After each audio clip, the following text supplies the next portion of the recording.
Իմ կյանքում բազմաթիվ իրողություններ են եղել, որ ստիպել են հետ կանգնել, սկսած որևէ նախաձեռնությունից, բայց համարում եմ ինձ նպատակը սլաց մարդ եւ բավարար համառություն ունեցող, ով կարող է հասնել իսկապես դրված նպատակին։ Բազմիցս եք հաղթահարել, տեղյակ եմ, կյանքի մատուցած մարտահրավերները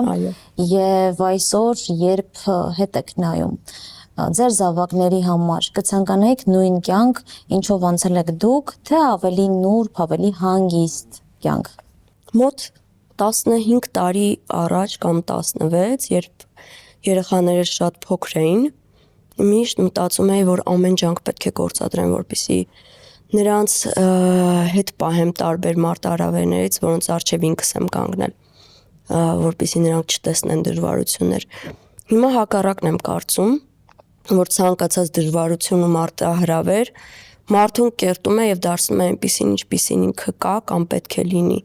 որպեսզի կարողանա նաեւ կայանալ, կառուցվել, դառնալ միգուցե իր երազանքի անհատը եւ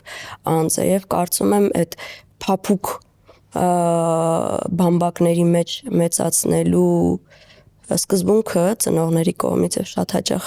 հայ ծնողների կողմից կիրառվող այնքան էլ ճիշտ սկզբունք չէ, որովհետեւ ծնողները զրկում են իրենց երեխաներին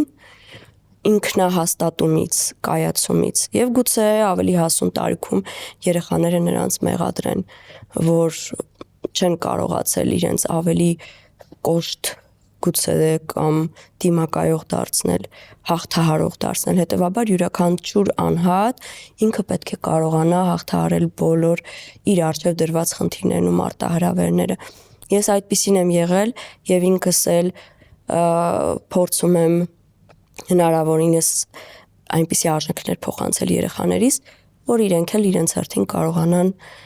հաղթահարել բոլոր դժվարությունները, որ կյանքը պատրաստել է նրանց առջև։